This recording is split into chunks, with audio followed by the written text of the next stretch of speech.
I find it always strange when people would talk about Memorial Day weekend. First, there's some sales, some capacity at stores, and second, the news talks about the difficulties of traveling at various airports and highways. It's always, I guess, bothered me. Living in San Diego for 5 years, you really got to see the veteran community up front, especially homeless veterans. And even today, I was getting Lillian a new pair of shoes, and the salesman was wearing an airborne hat, and I asked him, what was his MOS, meaning what is his military occupation specialty? And as we learned in San Diego, asking someone their MOS, it gives them ownership over their veteran service, rather than thank you for your service. And he told me what he was in. I may have not known what the Bravo Echo 43 was, but it was important for him. And I kept on thinking about it on the way home. In the collective memory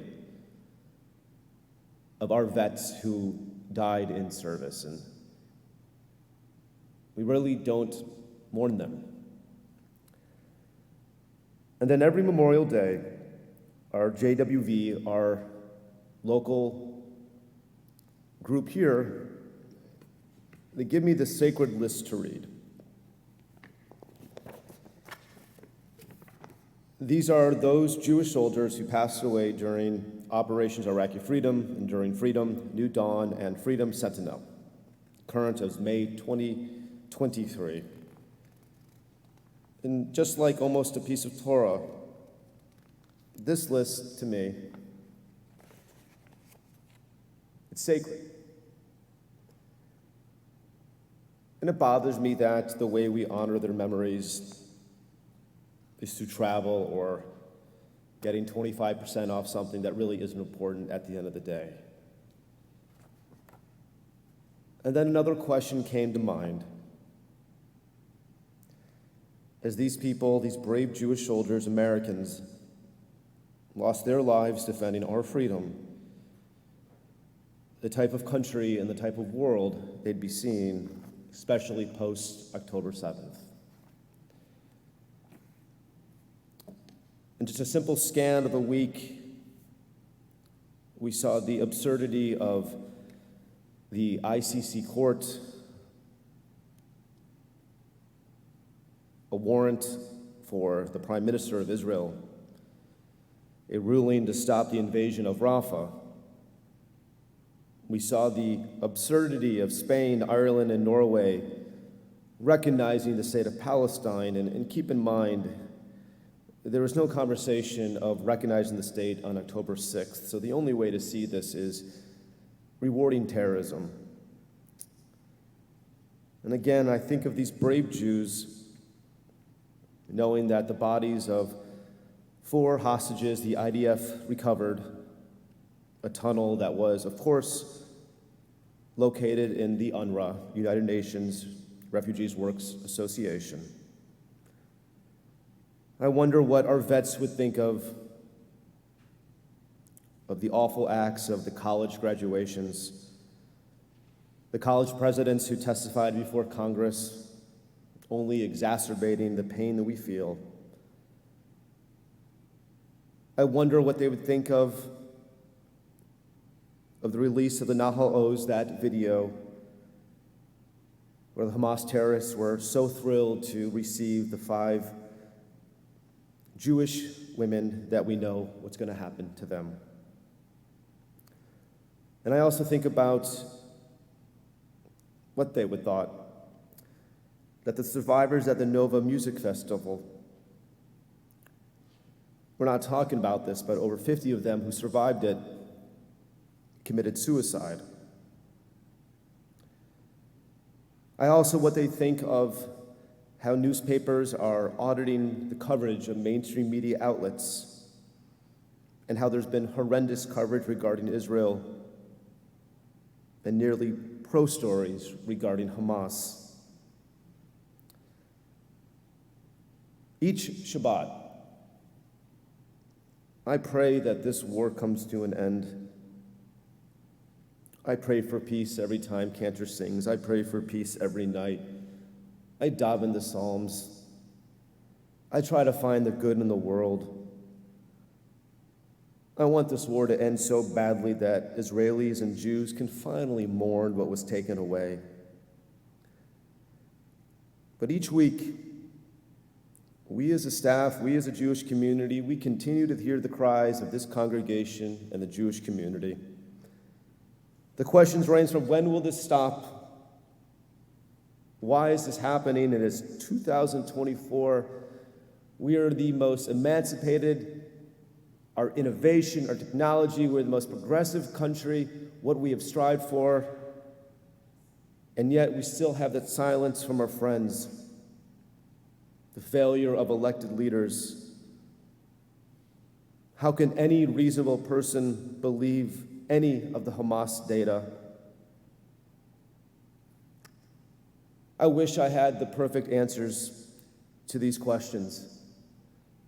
And all I can do is think of how and one day this war will end. And part of me wants to give up. I want all of us, the Jewish community in Israel and in the diaspora, to shut it all down. Doesn't matter of our accomplishments post-1945. Do we have to be reclusive? Do we have to isolate ourselves? Do we have to live in the Western world where Jews had so much success, but now once again the Jewish problem is alive and well? How do we live in the West when its ideals have failed? Even with every fact, every study, everything, I still can't answer these questions. We as a Jews, we have given peace so many times. The Peel Commission in 1933, which have given the Arabs a state, Oslo, Camp David Accords, you name it, leaving Gaza in 2005. Right now, we would drop our weapons instantly for the sake of peace.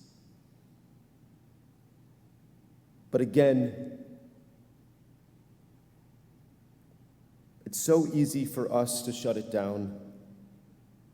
And I go to the Torah portion, Parshat Bahar, and it talks about the sabbatical year and the importance of Jews to leave one's field to demonstrate the spiritual world and enter into a corridor, as the great Sfat HaEmet taught us, a 19th century rabbi, to leave the tangible world for a spiritual community.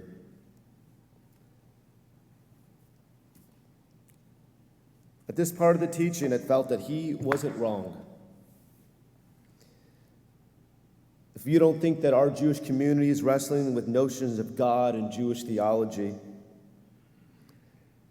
and there's an often joke that we've been saying for the past couple decades, how do we describe a Jewish holiday? We suffered, let's eat. And they tried to kill us. I don't think we can say that one anymore. And again, even with our contributions, our service, our commitment to the Jewish community, and Hal v'chomer, the non-Jewish community, we have done so many incredible things. Our innovation, our ability to achieve merit, to work hard, to succeed, to become professionals, lawyers, and doctors, to be civic leaders, to be on the Supreme Court, running for Congress, to be college presidents. We have seized this country through the beauty of liberty and liberal values. But now I look at the world and wonder, what was the point? And should we once and for all remove ourselves? Because the world still has a Jewish problem. But then, the Sfat HaEmet, again, the great 19th century rabbi from Poland, he gives us an answer.